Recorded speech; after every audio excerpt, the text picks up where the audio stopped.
back to our 9th episode titled Phobia Frenzy. We are the Kois. I'm Nithya. I'm Melissa. And I'm Abita, and today we're going to talk about triggers and symptoms of different phobias and how they can be treated.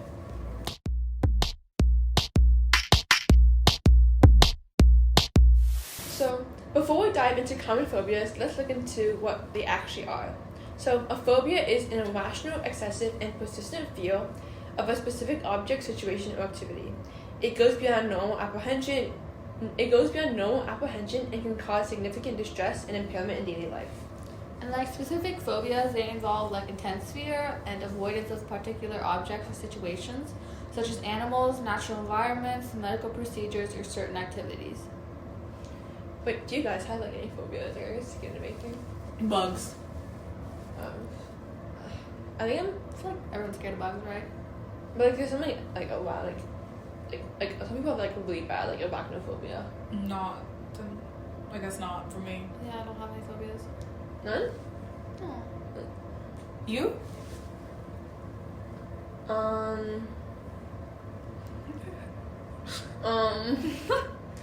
Wait, this phobia, but I don't feel on it. I don't think it's that intense. But there's a difference between being scared of something and then having a phobia.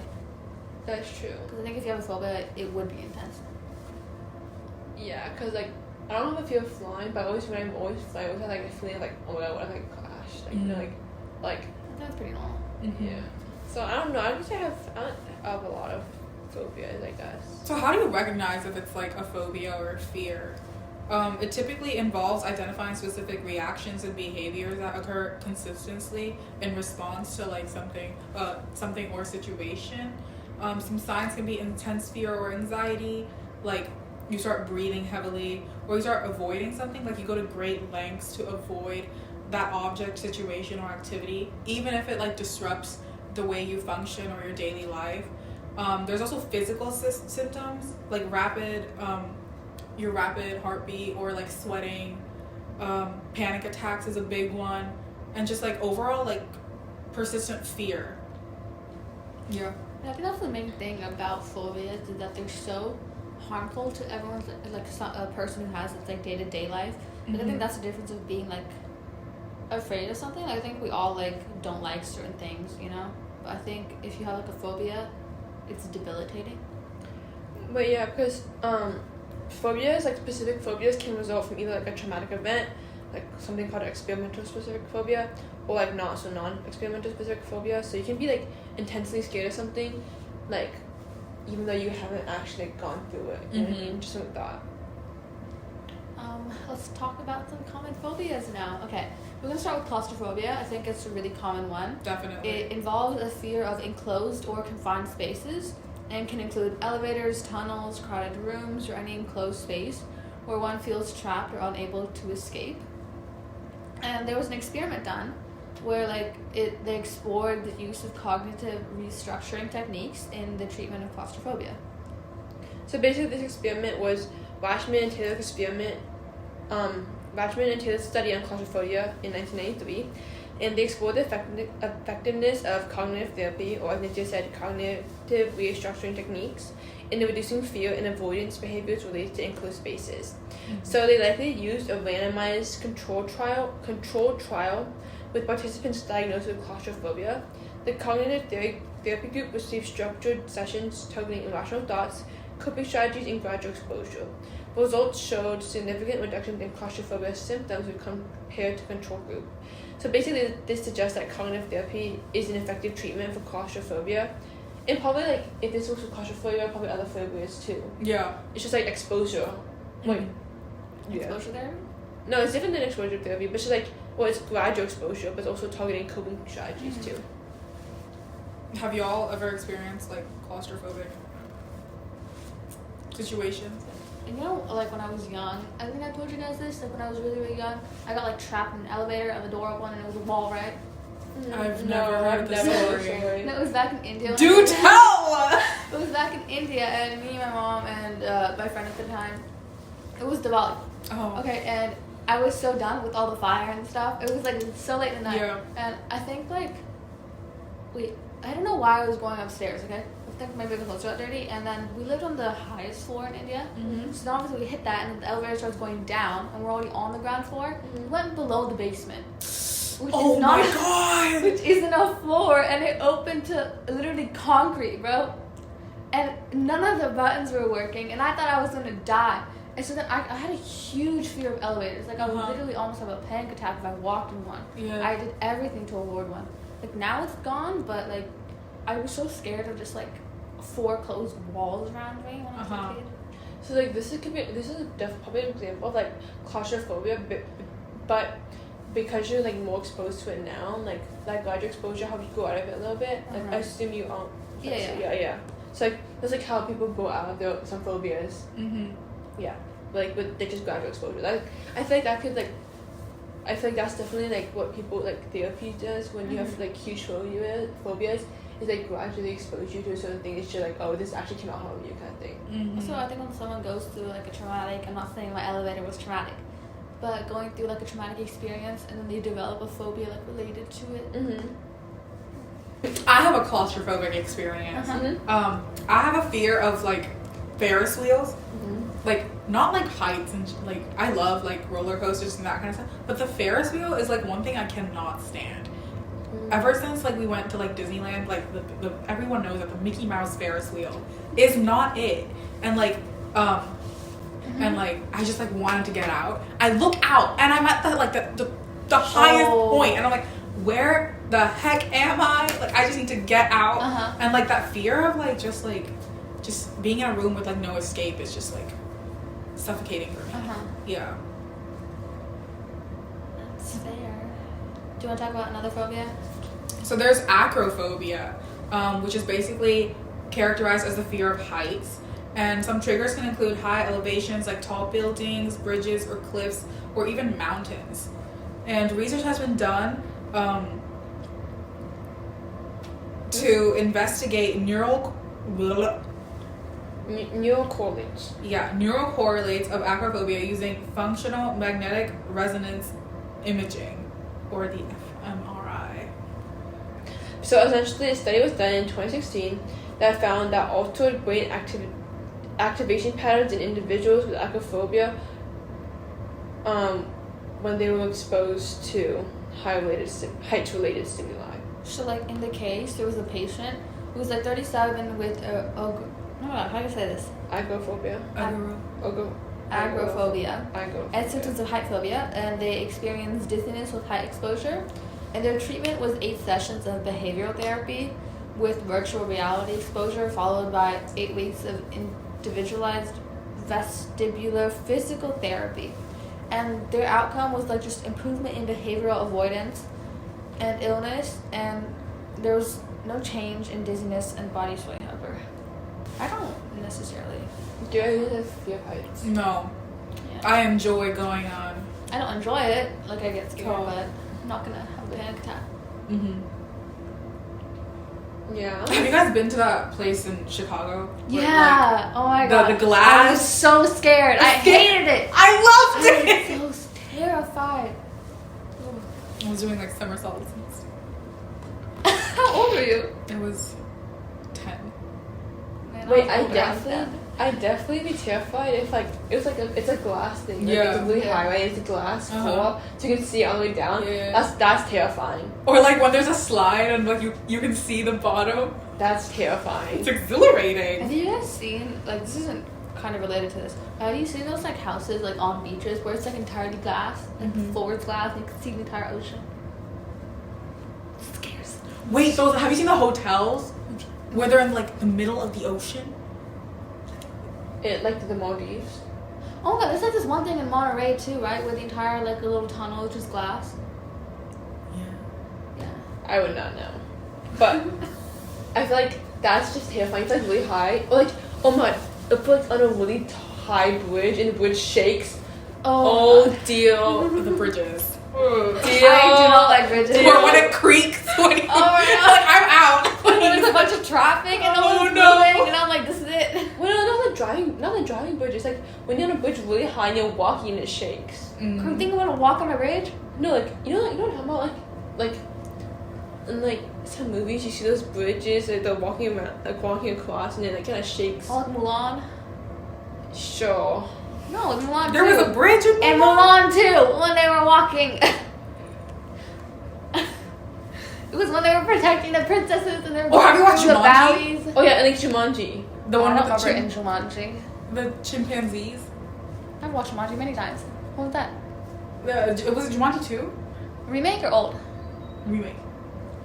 I don't remember that. Anyways. Moving on. We Yeah. got really off topic. So another phobia is trypophobia, which is a specific phobia characterized by an intense irrational fear or aversion to irregular patterns or clusters of small holes or bumps, and the triggers can include seeing clusters of holes or bumps such as those found in like natural objects like lotus seeds, honeycombs, coral reefs, and just seeing these images or videos like when they're really close up can trigger people.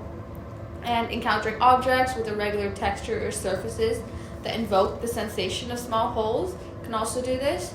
And experts don't really know why people develop trypophobia, but one theory is that the brain associates clusters of holes with danger. Like, for example, you may associate a pattern of small holes with the skin of a venomous snake or the eyes of a tarantula, or the holes may remind you of a skin disease or skin rashes. Wait, okay. Maybe I do have phobia. Maybe I do have trypophobia because let me tell you, like it doesn't like I'm not like terrified of them. Actually, no. I wouldn't say that with phobia, but it just irks me out. Like I cannot look at like honeycomb and coral reefs are fine. If I see us like on TikTok, if I see a TikTok is circle like with like a bunch of small tiny dots, it irks me out immediately. Like I don't know if I associate them with danger, but just I cannot like look at it. It just like. Do you guys remember back in quarantine? You know how there were a lot of bread makers everywhere on TikTok? Mm-hmm. And how when they cut bread, you know there's a bunch of bubbles? Mm-hmm. Did you see how so many of them got canceled for not giving a trypophobia warning? Mm. No, that just irks me out. That irks me out so much. I cannot do it. I Like think trypophobia is like pretty common for people. yeah. But I think people also might be getting mixed up like me and you, like. But like, what do you feel when you like? Like Do you I not just get it? I don't know. I don't feel like I'm in danger. I just feel like I feel like these things are I on feel me and I'm like, ugh. yeah, I'm like ugh, and sometimes I feel like nauseous. Like, Yeah. I just can't. Disgusting. By the holes? Yeah. Wow. So many, like watching. Ugh. Yeah, like if you zoom in on skin and like it's pores, like I'm fine with that. Or like honeycombs, I'm fine with that. It's like certain like when it's really like When they try to make it Central- disgusting too. when it's really like when it's really what's the word, concentrated in one area. Oh, ugh. But here, let's. Oh my god, listen, no one needs to see these things. We will not be providing a photo. I'll insert an image to like give you a rough. No, don't trigger people. We will not. Oh, yeah, okay, We will okay, not maybe I be won't, inserting maybe, an yeah, image. yeah. Oh god. Like this irks me out. Oh. Stop. Close the tab. Oh, this one. I can't. Close tab! I can't. Ew. Why did you do that? I just wanted you to do that. I want to see if it actually like. Let's move on. Okay. These look like holes. So obviously we just named like a few phobias. These aren't all of them, but these are like definitely the most common ones that I've heard about. What are some other ones that you guys know about? Okay, so there's arachnophobia, which is fear of spiders. I don't have like I have like a slight arachnophobia. Like if I see a spider, I cannot like go near a spider. Like I can't even. Everyone has that. No, but like I can't. My mother doesn't.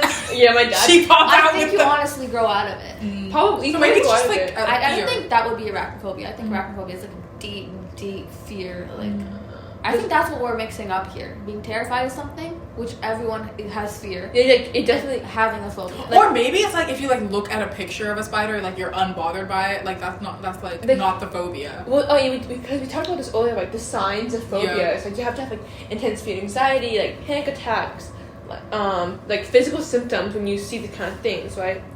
Another really popular one that I know of is like thalassophobia, which is like fear of dark bodies of water.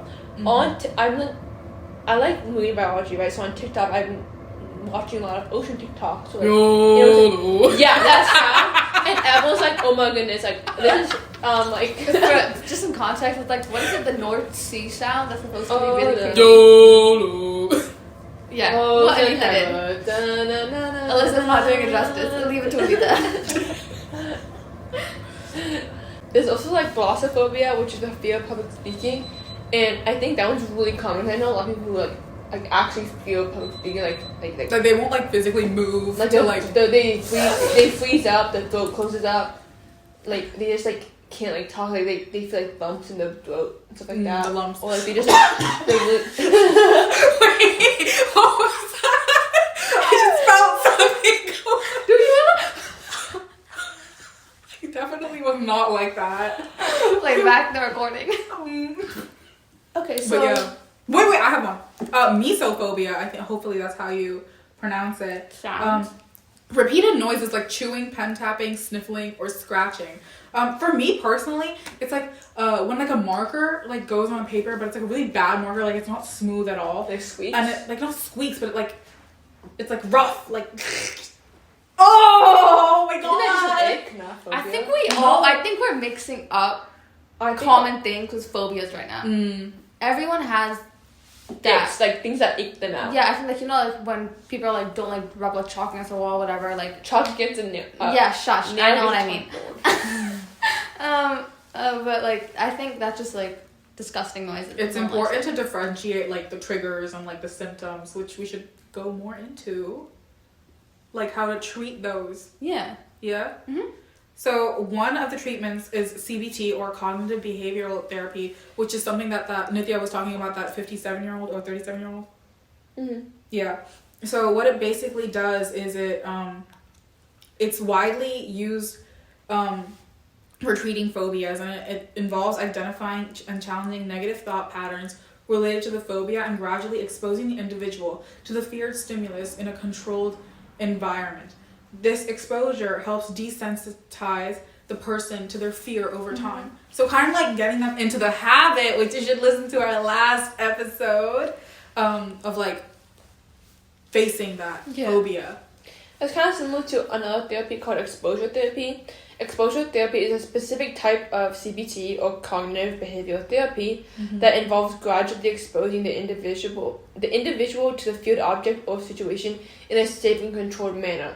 So like it's showing them that it won't harm them, or they shouldn't like be like so scared of it. So through repeated exposure, the person learns to confront their fear and develop coping strategies to kind of manage their anxiety when being exposed to or experiencing that kind of situation. I think it's really important to like realize the difference between exposure therapy and CBT. I think CBT is more widely popular. Just like talking with the therapist, right? But I know like a lot, like not even just with phobias, but even just like with psychological disorders, like one type of therapy will work for you, but it might not work for another person. So Is it more like personal? Yeah, Yeah. it's really important to know which type of therapy is going to help you individually. Definitely. Also, like exposure therapy, depending on what kind of phobia you have, like sometimes exposure therapy is hard to what's the word? Manage. Not manage, but like it's hard to get, because like if you have a fear of like dark bodies of water, like the thalassophobia, you can't go on a ship every a week to kind of expose yourself to it's that. just like, harmful physically and mentally. Yeah, so you have to kind of like, first of all, limit, and also like as you're saying, what best benefits you in that situation, and how accessible, that's the word, accessible it is to you. Nice word choice, Alyssa. There's also medications, a very nice treatment option. Some doctors may prescribe medications such as selective serotonin reuptake inhibitors, reuptake, or SSRIs, or Benzodiazepines. Benzodiazepines. Yeah, that sounds better. That sounds a lot better. To help manage symptoms of anxiety associated with phobias, and they can be used alone or in combination with therapy. One thing to note though is like the thing with taking medication, obviously not everyone's gonna go through this process, right? But if you're having this kind of anxiety very often, because you have to experience like your kind of fear very often, it can lead to something called addiction. Again, listen to our last episode for more information on that. But when you're getting addicted to that, like because you're experiencing that phobia so much, it's just you're using your medication as kind of release, and not. But it's also better to seek actual help, not than I don't think so. medication. Yeah, because for example, if you're give any example. Well, I think if you're going through a disorder and you're taking medication for it, How's that addiction? It's important to recognize but like, the it's important severity to recognize like how much like follow the like dosage of what you need. But that depends on like what's prescribed. Like obviously the doctor would like know what to prescribe based on like how severe your phobia is. There's also like just like relaxation techniques, like deep breathing, progressive muscle relaxation, or mindfulness meditation that can help individuals manage anxiety symptoms associated with phobias. And these techniques can be practiced regularly to help reduce overall stress levels and promote a sense of calmness. And I think this also goes hand in hand with lifestyle modifications. I think if you're like maintaining a healthy diet, getting exercise, getting good sleep, they all add to your body's health and reduce anxiety levels. There's also a support group, so like joining a support group or connecting with others who have similar experiences or phobias can provide valuable emotional support, validation, and encouragement. So like sharing experiences and coping strategies with others who understand can help reduce feelings of isolation and loneliness. And I think this would be especially helpful when you have an experimental specific phobia or like a phobia that is caused by a certain traumatic event that happened in the past, because you can kind of like share the experience with others who may have had similar events happen to them and like find ways to cope together. Because like obviously everyone has like different coping strategies, whether it's like you do it alone or with like one specific individual or like with a group of people who like have been through the same stuff. There also is group therapy, including CBT and exposure. I think it'll be interesting to talk about a case related to phobias. So in this case, a 32-year-old woman comes to the office because of anxiety that has been significantly affecting her daily life. She's recently promoted at work, and her new job is on the 50th floor of the building. As soon as she gets on the elevator, she feels faint, sweats profusely, and has heart palpitations. The patient is worried about not being able to control her anxiety and how it affects her work. She does not experience these symptoms at any other time. What do you guys think is happening with this patient? So one thing to like, do you have anything like what you think? Isn't this like one of the phobias that we talked about with the height thing? Yeah, I also think it's like the height phobia. It's called acrophobia, I think. Acrophobia, yes. And I think an important thing to know when listening to this case is that this woman has anxiety, right? So that is like it's kind of a new anxiety that's affecting her life, and she doesn't experience like the faint sweats or like palpitations at any other time beside when she gets on the elevator. So like that elevator is a phobic stimulus, which is going up the height. So obviously when you think of like an elevator, right, it could either be like, but when you think of an elevator as a phobic stimulus, you can either think of the fear of heights or a fear of enclosed spaces, because an elevator is also enclosed space, as we talked about earlier, right? Claustrophobia. Yeah, claustrophobia, right? But in the case, she just mentioned that her job is at the 50th floor of the building, so I'm kind of thinking like it has more to do with acrophobia, like the fear of heights rather than enclosed spaces. So this is definitely like a specific phobia, not just like a normal phobia, because it involves like the intense fear that this woman is feeling.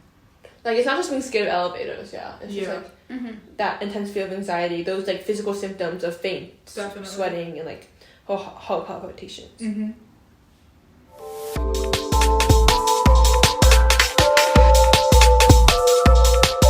talked a lot about a few phobias like claustrophobia, acrophobia, and trypophobia. And some triggers that can help identify them, some symptoms, and how you can deal with them. So make sure to definitely seek help if you like are dealing with these phobias. Make sure to follow us on all of our socials at PsychOrPsych on Instagram, TikTok, YouTube, and Spotify. We would really appreciate it. And make sure to tune in to our season finale next week. Woohoo! And yeah, thanks for listening.